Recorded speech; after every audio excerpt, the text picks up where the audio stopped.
We are going live already. We'll be in a few minutes to be live. I will do that now. Please.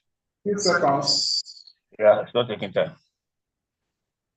I just want to edit the link up so you cannot take it. Good evening.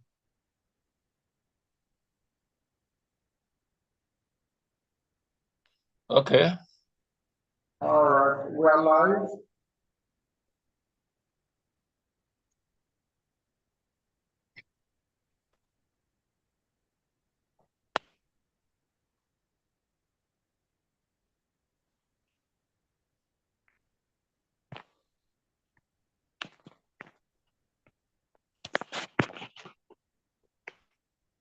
Yeah, I'm back. All right. Good evening, ladies and gentlemen. It's been a very, very wonderful time here in Nigeria, live from the Kobe People's Parliament studio. And we'll be dissecting a number of issues regarding the happenings across the country.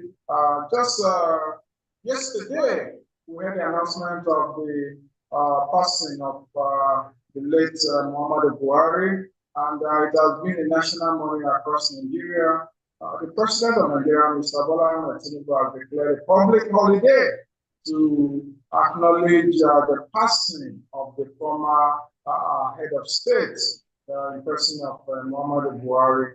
Welcome with me to the studio. I have Mr. John Abelifo, who has just joined us all the way from Edo State.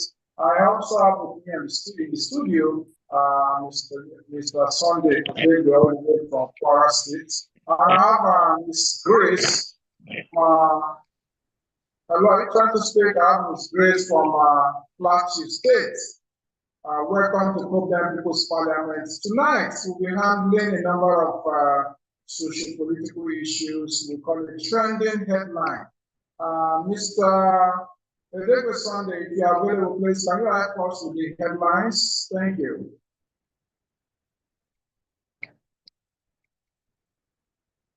Mr. David Sunday, are you there? I see my Mr. David Sunday. I don't know what's wrong with the network, but I cannot hear you. Mr. David Sunday, can you confirm to hear me? You are muted. You are muted.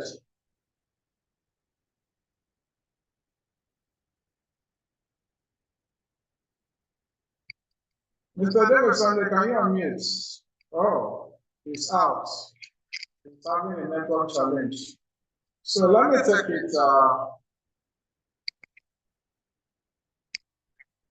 All right, he's trying to join again.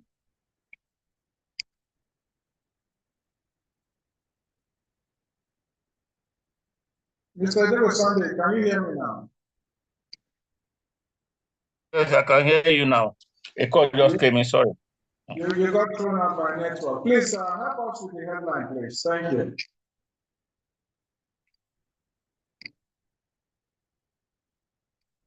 Are you there? Sorry, I will have to take the headline myself. Given that we are having an endless network challenge by Mr. Sunday. Are you hearing me? Are you with me? Yes, I can hear you now. Please help us with the headline. Okay, number one on the list. Shehu Sani calls on Nigeria's politicians to draw from the lessons of Buhari death and the unforgiving reactions of the youth. Yes. Do we take it one by one or continue? Yes. Read out all the headlines so that we can commence discussion around this. All right. Number two, ADC coalition. The role of Kumo in the rise of ADC. 3, Lagos local government elections reactions across the streets. All right. And we have the episode for the day. We centered on, can you read out the episode? The episode is on top.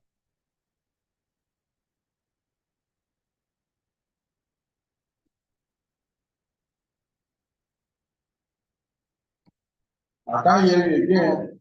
You probably have another network challenge. Okay, I should read again. Hello, are you hearing me now?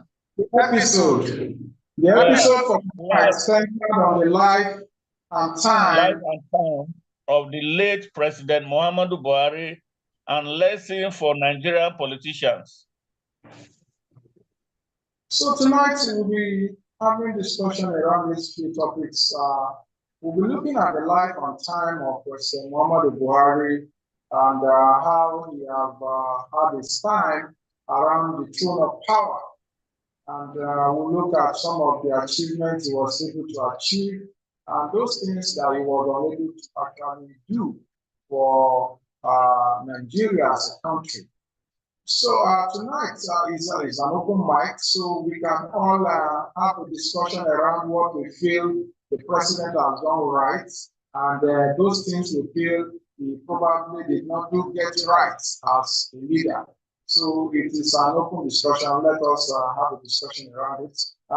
First and foremost, I will speak about President Muhammadu Buhari. Although I was very, very small then, but I'll tell a story how he was able to instill discipline on Nigeria and he declared war against indiscipline. And the major actor in his administration as at that time was Tunde Idiagbon, who became very famous for his ruthlessness against those who were found to be wanting in acts of indiscipline. And he was praised for that aspect of instilling indiscipline. And those were the first time when Nigerians started queuing up in public gathering and maintaining orderliness and all that. He was also praised for his zero tolerance for corruption. He was able to sanitize the system and ensure that there was no mass corruption, mass looting that were taking place in the previous military rule and he overthrew. So it is on this note, Shagari administration that he overthrown as a result of too many corruption in the government corpus. So again, I will also acknowledge his contribution towards the national growth during his second coming, that is his civilian administration since 2015. One of the wonderful policies he was able to institute was the Empower Program. The Empower Program is the latest in Muhammadu Buhari's achievement. Here he was able to empower the young people through job creation, although not the full-fledged job per se. It was an empowerment program that was meant to translate into reality of job for the Nigerian youth. But unfortunately, again, as part of its failure, the Empower program did not see the light of the day as the program did not achieve its desired ending. It was meant to end in permanent employment for the Nigerian youth. Fortunately, that was not the case. And the Empower program has been rubbish so far, and it cannot be said to be a successful program backed by the Nigerian government. Also, during the COVID-19, there was a lockdown that led to a number of deaths. So many Nigerians died in their homes due to the harsh policy of the government locking down the entire country without movement, even though there was no widespread need to have that lockdown implemented on Nigerians. So those are some of the policies that I actually looked at. And we look again at the Naira policy, where the unbelievable amount of money were earmarked for Naira printing, mutilation, changing of the currency, just few months to the election, the 2023 election. And this, of course, led to scarcity of the Naira, where Nigerians are using money to buy money. You know, you transfer 1,000 to receive 600 naira. You transfer 10,000 naira to receive 6,000 naira. Nigerians were being shortchanged massively. And these are some of the brazen failure of Muhammad Buhari as a sitting president. I don't know. And his stance on security is another red flag. We've had a situation where he instituted the repentant Boko Haram program, where persons who were caught in the act of terrorism were pardoned by the government. They were shown uniform, a form of graduation, which many perceived to be a sort of a reward system for terrorists in the country. So these are some of the, and again, he was unable to resolve and end terrorism in Nigeria until his administration came to an end. And until this day, his plans, his programs towards eradicating terrorism was rather counterproductive. For instance, he gave out 100 billion naira to Mietiala Group to persuade them to stop attacking farmers and the locals. But then we saw a brazen rise of the terrorists in Nigeria, where Boko Haram became more empowered.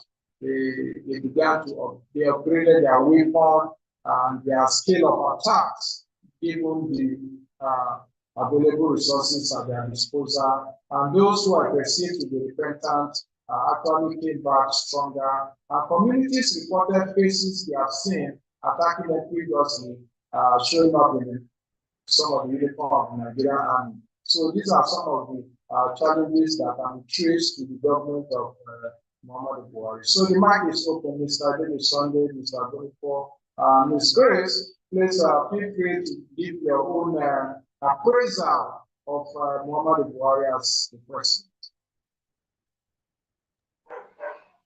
Yeah, good evening, Mr. Ako, Mr. Bonifor, and everyone watching this program.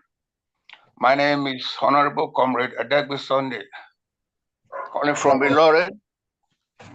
The truth must be told, because I remember when President Muhammadu Buhari came to power as the military head of state with Idi Agbon, and I must say that they were doing well at that time. They were doing well. I begin to think that, is it the same Buhari I know then that came back 2015? Because from the very moment they came to power in the year 2015, till he left office, we could barely count his remarkable achievements that have made in Nigeria as a nation. You see, I want to say that since they took over till this very time, APC have not, they only done harm to the country. Nothing good they have done. I will spell them out one after the other. Number one, when Buhari came to power as a civilian president in 2015, that was when the rise, the unemployment, begin to increase. Or unemployment begin to be on the rise on daily basis. And now, the insecurity challenges we're talking about, at that particular time it came, it was Boko Haram and a few ISWAP or thereabouts we're hearing about. But suddenly, we begin to see different kind of terrorists that are coming in, giving themselves different names. And that is not what he promised.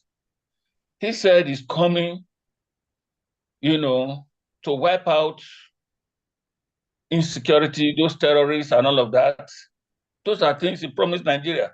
He's going to give Nigeria youth employment. Nobody see that happening. People begin to carry their certificate on their head, going about the street looking for a job. And the job is not coming. And there is no empowerment for the youth and nothing happened. Agriculture, is it what you want to talk about? Zero. Even, let me tell you, you see, there are some things we take as a rumor. You know, when Mr. Nnamdi Kanu was saying something the other time, that this is not the Buhari. He said it allegedly. People said no. But me, myself, I begin to look at the Buhari I know. You know, he's an action man I know before.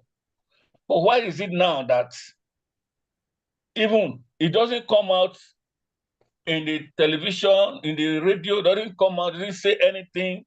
There was a time, it was just silent for months. People begin to cry here and there. Our president is not talking, he's not saying anything, until we're getting worse and worse and worse. That is another chapter. A president, in your own two naked eyes, the people, the same, your party people are bringing fake bishop, you know, during the election, and you are there. You cannot stop that act, which everybody knew. We went to Boston to pick organizers and all of that, you know, to use them as a bishop. You know, those are things the questions we should ask. Those things are not things the leaders should support. It's not things the leaders should support. A lot of things begin to happen during his time. In fact, the man, if you ask me to score that man, I will give him 2/10 if I want to, like, I don't want to be partial. 2/10. That man has failed. He failed. He failed. I pray that other leaders that are seeing things happening should learn from this very one. In your own two naked eyes as well, you allow Emefiele, whether you collide with Emefiele, I don't think Emefiele can do all of that he has done. To begin to print money, begin to transform money, begin to build huge estate, hiding money here and there. Those things are part of those things that kill, those are the things that kill our economy today. We must tell ourselves the truth, my brother. Buhari did not perform anything. That is the simple truth. All they have been doing. Some people, I read the comments on X, someone was eulogizing Buhari that he's a legend. Yes, it happens like that. And that crowd gathered in Katsina morning. That makes him a legend in his own definition of legendary. He's a legendary, okay, legend, I know. People will say that because I also have somebody like that here. I have somebody like that in Kwara State. Let me just use that since you have brought this up. I have a retired colonel. He's my friend. I do go to his house. You can't mention the name of Buhari. You can't say anything bad concerning Buhari in his presence. He will fight you. He will even tell you, my friend, if that was, you don't be coming to my house again. Oh, I'm telling you, because he was working directly with Buhari when he was a soldier. You understand? He was working directly with the man. So I built many things, many offices, many companies. The man I'm talking about. So those are the places they make their money. But where they are eating from, they will say the man is performing. So the people that are saying that they are performing, they are the minority. Like the Nigerians speak, it is the people that will say, this man, if you are my president today, I'm the one to say you are doing well. People will say you are doing well. It's not only one person or few. You know, he's not a president. He's not a president for few people. He's a president for all. So if you are performing, everybody will say, "Can anybody condemn Yaradua?" If anybody try that in my presence, I will be angry with that person because Yaradua came, you know, to restructure this country. I mean, to make sure this country work. Just that it doesn't spend, you know, a long time. People were crying when Yaradua died. Now, don't you Yeah. remember? That is a leader. That is a leader. If somebody die, if It somebody was the die, national money when Yaradua died. yes, now even myself, I was shedding tears when Yaradua died, you know, because the man really mean well for the country. Those are the kind of leader we need, not to turn this Buhari or thing. And see, the most dangerous part of it, let me tell you, if somebody die like this and people are jubilating and people are saying their mind of the antecedent the man I mean lay behind. And even the bad one, let me tell you, the angels are also hearing all these things people are saying. I'm telling you, that you see, go to comment sections now, even at the Twitter and everywhere. If people will say, some people will say, rest in peace, and another person will attack you. Why will you say rest in peace? You understand? Those are the things. If you have tried, you have done the right. Those are the comments that Sheikh Sani, the former senator, was referencing that the Nigerian youths are unforgiving. You know, how can they forgive? The Nigerian youths have been rendered hopeless, useless, and facing hunger on a daily basis. How can they forgive when our young women can no longer get married at the appropriate time due to hardship? I'm telling you. I'm telling you. How can they forgive? You know, when our people are dying by Fulani attacks, how can they forgive? These are the obvious realities of the things that are affecting our people, and you don't expect them to move on and forgive. My brother, if you give me 1 hour to speak concerning this Buhari administration, we will not live here. Let me just pause here so that let's have more contribution. We may find somebody today that will praise Muhammad Buhari. So please, the mic is open. This is Scotland People's Parliament. In case you want to be part of the contribution tonight, please, this is the number to call: 08062557980. Again, 08062557980. Welcome to Scotland People's Parliament. Thank you. Good evening, everyone. A lovely good evening to everyone of you. Thank you so much, due process. It is unfortunate that when someone died like this, it is obvious you start seeing different comments from different people in different perspectives. More said, you know, truth to be told, I was listening to Major Paul this afternoon on Channel TV, and he made mention of one thing, and which I personally went back and reflect on it. He said Buhari personality did not reflect in the 8 years government as a civilian president. He said when you see Buhari personally as a human being, his personality is of high integrity. But coming to the democratic system of government we have and how he ventured into politics becomes something the people are saying the bad side of Buhari. The question is this: is Buhari majorly the bad person in the government, or the cabals, the people around him that are more superior, the people that brought him to power? Are they not the superior ones that did not allow him to do whatsoever he wished to do for Nigeria? Because referring back to his military era, I think its antecedent was obviously 50-50 if you check it. But what happens to that integrity that he was unable to maintain during the democratic era of his government?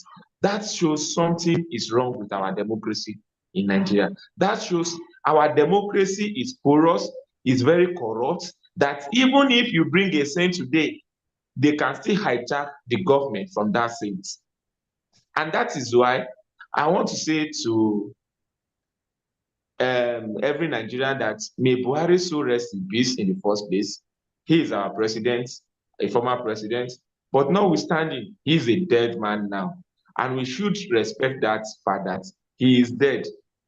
That is just, we leave everything to God Almighty for God to judge him, whether good or bad. He may have a good intention to do for Nigeria, but what are the people working under him? And that is the challenges we are facing whenever we elect an old man into power in Nigeria.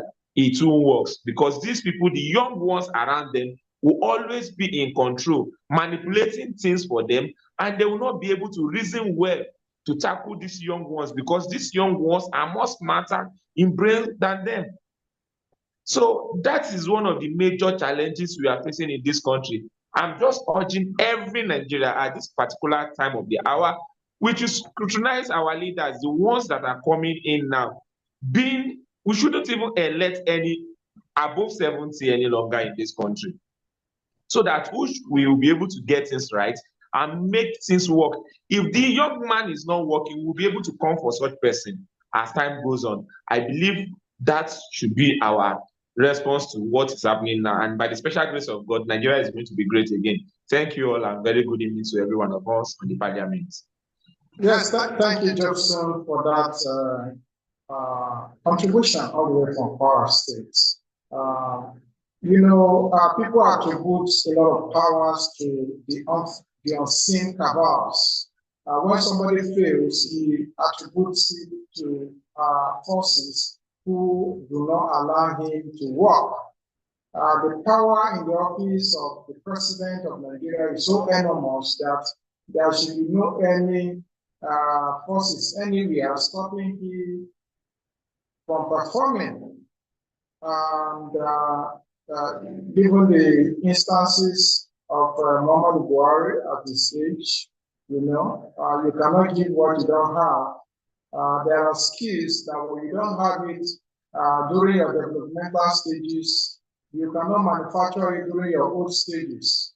That is why we are always advocating for young people being elected in political offices, so that they can take responsibility for their actions or inactions. The situation whereby a president is waiting for somebody to show him where to sign. These are not the kind of crop of leaders that we should be anticipating to be to govern the country.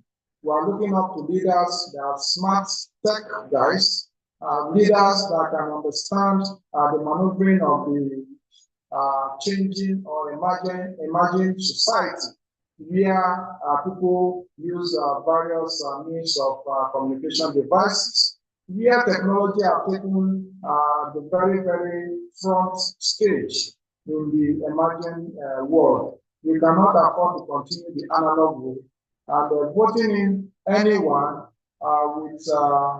without advanced knowledge of all these emerging technological advancements, we are not doing ourselves any favor. It is on this basis that the youth are advocating for younger aspirants, younger candidates to take up a political position. So please, we are still accepting more contribution in respect to the death of Muhammadu Buhari. While doing this, we also want to emphasize on one of the items of the trending stories, that is the role of COPDEM. COPDEM stands for the Coalition for the Protection of Democracy. COPDEM in the last 6 or 7 months have done a tremendous work on the ADC.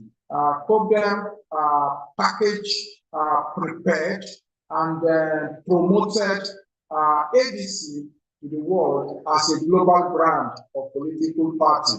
And the Nigerians, the young people, saw the need to be part of this building. It is on this note that the program was able to galvanize Nigerian people to join the coalition table, projecting the ADC as a formidable political party that can rescue Nigeria. And we are glad that in the past few weeks, the story has changed to the positive direction. We've had troops and troops of people who are trooping into the ADC. Over time, Nigerians have not been politically inclined, paying for party membership, paying party dues. But in the past few weeks, after the coalition that happened, we saw a number of Nigerians trooping into the ADC National Secretariat, buying cards in bulk, and Nigerians are actually registering and getting their party membership. It is a daily occurrence at the ADC National Secretariat, and I can tell you for free that the ADC is a party to beat come 2027. It's a party that can stand the shenanigans of the current APC administration. There is need for alternative on the table, and this is the reason why Nigerians are embracing the ADC coalition in the right spirit. So please, more contributions are welcome. We are still taking reaction to President Muhammadu Buhari's death, as well as the impact of problem on ADC. Okay, good evening, everyone. Good evening. Hello. Please confirm that Yes. you can hear me. Yes, I can hear you. Good evening, Mr. John Adenifo, all the way from Edo State. Yes, thank you very much, Mr. Ako. I want to begin from the episode title of today, which is the life and times of President Muhammadu Buhari. You know, and I want to align with you that I overheard when Joe spoke about cabal that could not allow him to work. I want to align with you your thoughts that no cabal can hold any president down not to do what he needs to do if he knows what to do. All right. So I think I want to align with your school of thought on that. You know, where I'm particularly perturbed is Buhari's his eagerness to become the president of Nigeria. You know, don't forget that he contested about 3 times before he eventually became the president. So at that point, one would have thought that he actually had something special that he was coming to deliver to Nigerians, you know, or he has something special that he was bringing to the table, you know. So, but unfortunately, as soon as he came in, or within the period he was president of Nigeria, it was more of a retrogressive period for the country in all ramifications. You know, from all the analysis that have been done here and still ongoing in various media, you see that there's so much to be desired in his administration. Imagine the few things you are even analyzed here: the management of COVID-19 within the period where food were being hoarded under his watch, and even the management of the NSAS kiosk.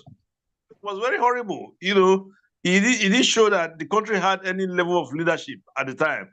And you know, people were just a bit confused within the period of his tenure, because they were trying to compare the Buhari that was there in the military regime and the Buhari that is here now in the democratic rule. But one thing stood out very clearly. During the military regime, the person that was very obvious in the face of the public was Tunde Diagbo. Exactly. He was the one that was very pronounced, you know, to the public. So that goes to say that within that period, within that administration, Tunde Diagbo was actually the one that was piloting the affairs of the country. Buhari was there as dictator head of state. That's what they call it. While Tunde Diagbo was the de facto head of state, he was the actual head of state. You know, so it came out very clearly, because the most powerful person on this land is the president of Nigeria. We can see that is the actions that have been taken by the current president. Imagine pushing the law under the carpet and suspending an elected governor. And nobody could stop that, not even the National Assembly. So that goes to tell you a lot about the power of the presidency. You know, although this is being used in a negative direction, but it could also be used in a positive direction. Then beyond that, if you really mean well for your people and you have challenges in achieving what you intend doing for your people, nothing stop you from working out on everybody. You know, you could tender your resignation and say, okay, the world, look at the challenges I have, you know, I wanted to work, but these people will not allow me to work, so I'm leaving it for them. So it becomes obvious that, yes, you are not the problem. But he did not do that. So how do we not say, okay, there was a cabal that was limiting him? As far as I'm concerned, there was no cabal anywhere. He was the one that was actually the head of the cabal, as far as I'm concerned. You know, if we have to assess him properly. So I will say that. I want to also speak a bit about the strategic alliance with ADC, COPDEM strategic alliance with ADC. You know, fortunately, we had a welcome meeting for one of the coalition leaders in Benin today. A former governor of Edo State, Chief John Odigie Oyegu, and he said something that struck me in that meeting. He did say that the coalition members had talks with different parties and different people in a bid to identify a platform to use for the coalition. And he told them from the beginning that ADC was the platform. And even though they didn't agree with him, they tried to say, okay, let's look around for at least sample a few parties and now make a decision. At the end of the day, they still came back to ADC. Now, what am I trying to say? Recall that Akko has earlier said that the coalition between COPDEM and ADC dated back to January this year. That was when this coalition has not even started conversation, or perhaps they just started conversation. So we were already there, COPDEM was already there in ADC, and blowing the trumpet of ADC and pushing ADC to the doorstep of every Nigerian. So COPDEM at that point was the torchlight that brought out ADC for everybody to see, and that made it a center of attraction for the coalition meeting to pitch their tent.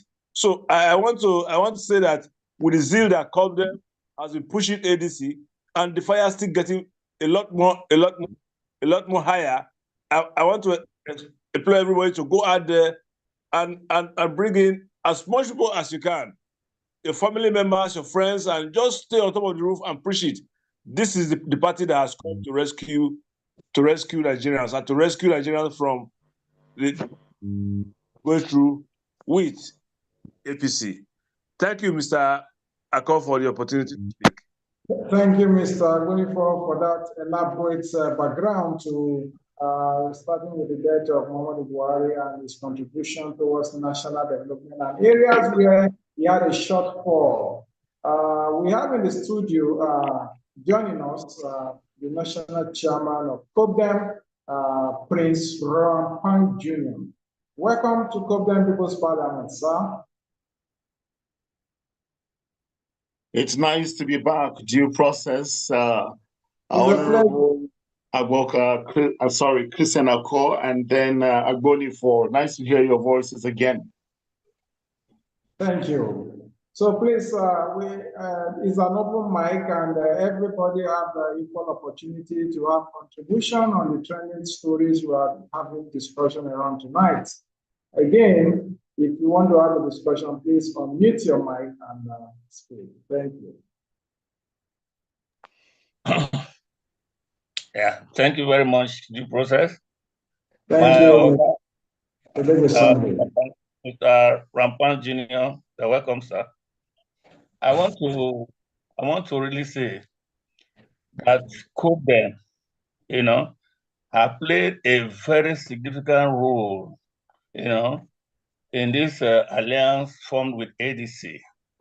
And today, COPDEM is still doing very well and going very strong. If not for COPDEM, I don't think people will recognize ADC. But sometimes I used to think, not because my national chairman is here, you know, I would say, it's God that said I should join COPDEM. Sometimes I will ask myself, I will say, does Panra Junior know that this is what is going to happen in the future? Does he see the future before now? I begin to ask myself. So everybody know, even the blind can see. Everybody know that if not for COPDEM, we will not get to where we are today. And I will also use the opportunity to tell the people out there, register to be a COPDEM card carrying member, register for ADC, so that we can change the game. We can change the vehicle. We should not use the vehicle we are using now in 2027. Let everyone join the moving train. Thank you very much. God bless you. Thank you for the help. COPDEM membership registration is open on www.copdem.org/register. If you go there, you can register, you can become a floor member of COPDEM, you can become a state executive of COPDEM, you can become LG executive of COPDEM, you can become a BOT executive of COPDEM. Why not? It's an open membership, and all Nigerians are advised to be part of COPDEM. Thank you. National Chairman, sir, you would like to speak to us?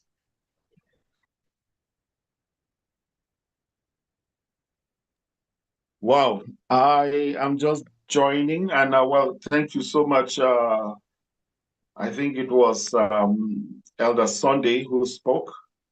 And yes, this is our collective effort, because from the different states of the Federation, making ADC the bride of the coalition was something that we all did together. We know very well that when we came around ADC, it was technically empty. But we knew that with the nature and the caliber of people that were still remaining within ADC, the coalition had a good chance. As we know them, the party hadn't any real stains in terms of corruption. EFCC is not after anybody there. We looked at their antecedents in 2023. They took the bull by the horns and stood with good governance and justice. So we found them to be a very, very worthy set of partners. Dr. Mani Ibrahim, the BOT chairman, Chief Raf Wosu, the chairman, national chairman of the ADC, and Prof, and the rest of them. They are very good and visionary gentlemen, and partnering with them has been worthwhile. Yes, the party has just gained momentum. This is just phase one of what we envisage. So there is a lot more work to be done ahead. COPDEM is in ADC as a propeller to get it started and moving and fly to greater heights. Top the coalition is now in ADC. The real work commences in earnest. We had started mobilizing into ADC right from the time we signed our MOU, which was in January, first week of February, till today. The Directorate for Mobilization is an arm that is driven passionately by COPDEM to give ownership of the party to the people in the grassroots. And we want to use the opportunity and thank the Almighty for blessing our efforts. The people who are visionary, who can look in and see the permutation, we understood. And even in the grassroots, a clear message that for Nigeria to change, the grassroots have to own the party. And we can give our template to the leadership, our requests, our yearnings to the leadership. It is very easy to do so. The new leadership is an open one. They are considerate. They listen to everyone. So let our grassroots team not exercise any fear. But like Elder Agbonifo says, tighten your belt, get to the rooftops, shout the ADC coalition, bring in people who want to see change in Nigeria into the ADC. And that is the job that we are doing as a directorate for mobilization from the national level to our various polling unit registration points.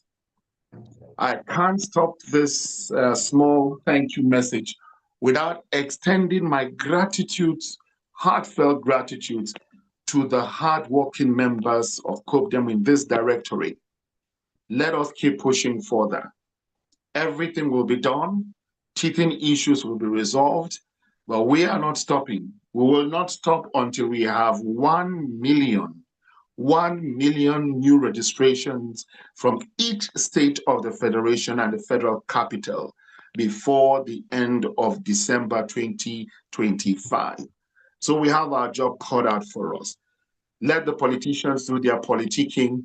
We will bring in the people and then link the people to those in the hem of affairs and place their petitions, their requests, and the direction to which they intend the party to go, to which we all intend the party to go, which is to bring up good governance, to be the credible alternative for all Nigerians to work with. So thank you very much for this platform again, and to all those who are on it. Let's get the fire burning. Let's keep on working. Thank you very much. I yield the mic. Thank you, the National Chairman of COPDEM, Prince Wampan Jr., all the way from Plateau State. We are happy to have you joining us tonight and giving us a awesome background. Can we still take one contribution? Yes, hello, good evening, Comrade Christian Ako and your team there, Agbonifo. Also, our able national chairman. Can you hear me? Yes, loud and clear. Okay, my name is Evangelist Benok Wanji, COPDEM Delta State Chairman. Welcome to COPDEM People's Parliament. Okay, thank you very much. In fact, this is, I don't know if I can say this is my first time of joining this parliament, and I believe that it would have been a forum that would have, if we can broadcast it very well, advertise it, so that, you know, we have a state, national state chairman forum. A lot of agitations are going on there now. Though I have posted this meeting link there, I'm surprised why they are not here. As far as the chairman is here, I believe this is one of the forums where they would have used the opportunity to air their different opinions and agitations going on now. One of the major agitations going on now is that we thank God for what COPDEM is doing or has done to bring ADC to this level. That ADC has become the bride that everybody wants to cut now.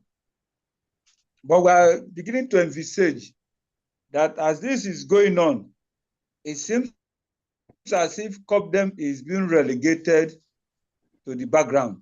We don't know the fate of COPDEM now as state chairman. All we know is that our national chairman has been telling us all the time, mobilize, mobilize. And when you come to some of the states now, to be emphatic with you, for example, in Delta State, you hear some comments being made that no, ADC have not asked anybody to mobilize anybody into ADC, you know, which is now affecting people's belief in what COPDEM is doing, mobilization, and it's beginning to make some of our members to doubt us. Hence, we are looking at it that, is it not possible, Mr. Our National Chairman, that these things should be made, the National Coalition team should make it clear and announce it that COPDEM is being mandated to mobilize people into ADC, so that everybody will know. It will not be a kind of a hidden thing that COPDEM is doing and people don't know, are not aware of it. Or if there is any way, maybe the former ADC national leaders should share this thing to the new coalition leaders, so that they can make it clear. Then that will also, we want to know what is the level, what is the take of the coalition leaders now with COPDEM, because as seems now, we seems to be not understanding where the ball is being rolled to. Okay, so I believe I would like to stop here so that the national chairman can take up these questions I've raised. Thank you very much. National chairman, will you respond to that? Okay, sorry. Due process, can you re-echo the exact points? I was just locking in. The work of that some members are alleging that nobody was mandated to mobilize anybody.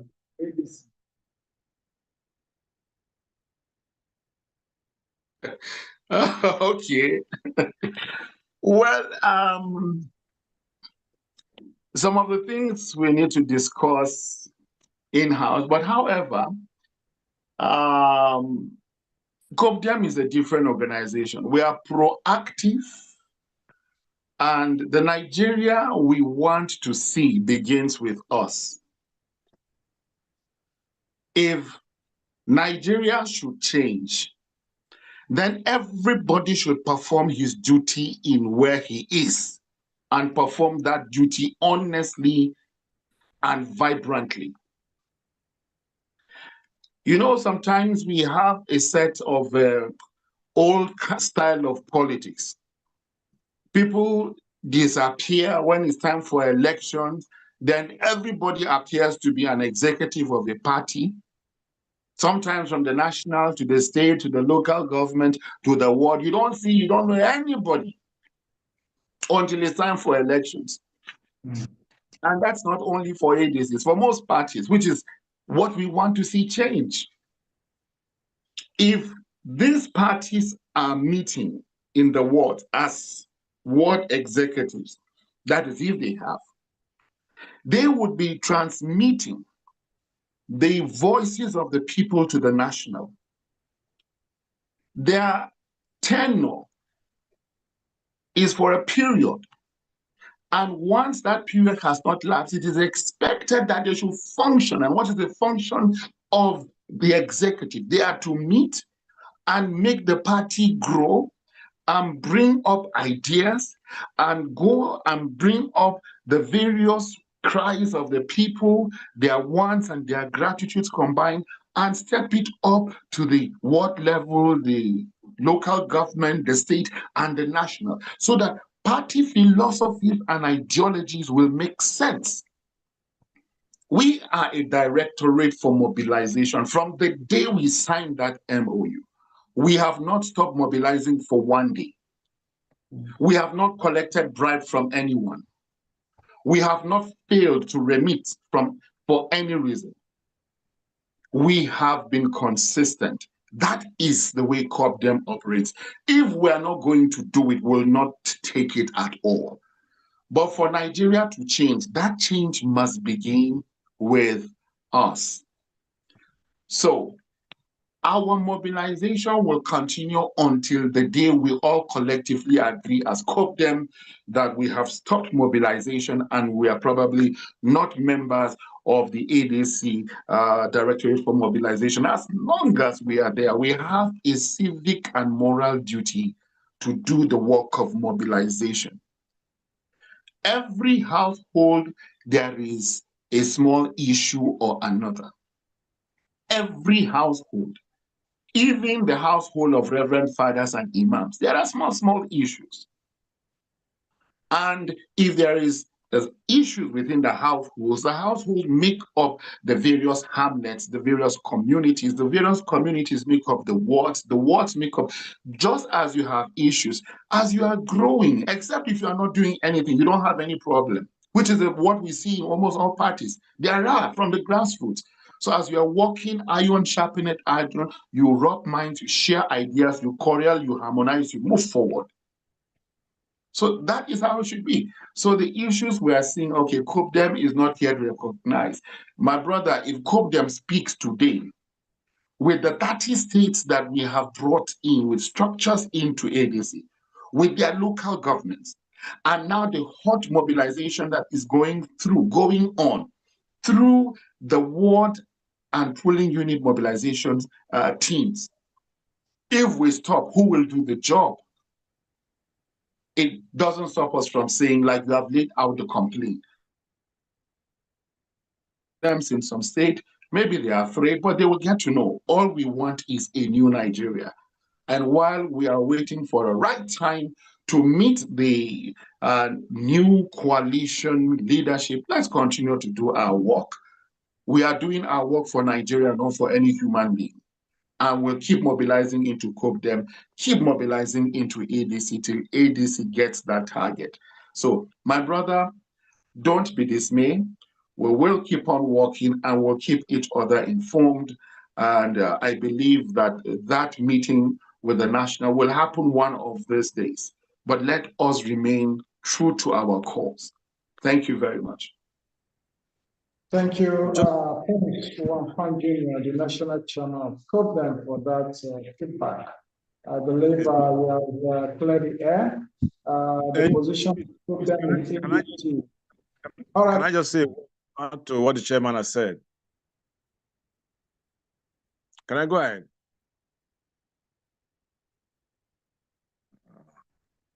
Yes, you can. You can. Okay, we can hear you. Okay, thank you. I want to address our brother Evangelist Benock. Evangelist Benock, you are a living witness that this mobilization we are doing now predates the coalition. Our mobilization began in January. Coalition just happened in about 2 weeks ago. So you are a living witness to that. And you also are a living witness to how much push we have done between January and now. Now, the reality is this. Now that this platform has been opened, everybody will want to get on the platform and stay in front of you.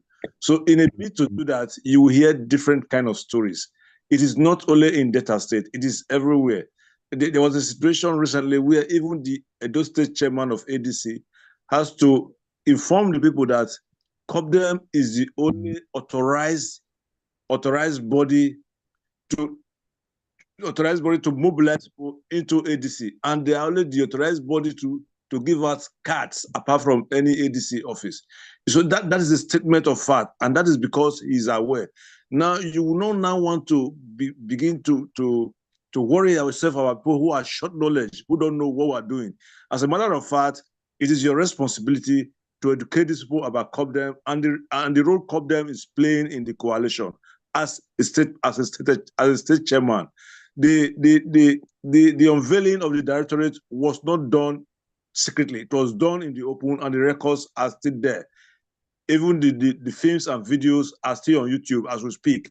So please, it is your responsibility to add your voice in educating the people. Please, like I said earlier, don't be ashamed to tell anybody that COPDEM is the arm that is responsible for ADC Directorate of Mobilization. You can say it anywhere and be very, very, very confident of it. Okay, and you'll be justified. I just wanted to add that. Thank you. All right, thank you, Mr. Jonah for I'm afraid that's the least we can take for tonight because we were short our timing for the program. It's usually an hour program, and this is already past 8.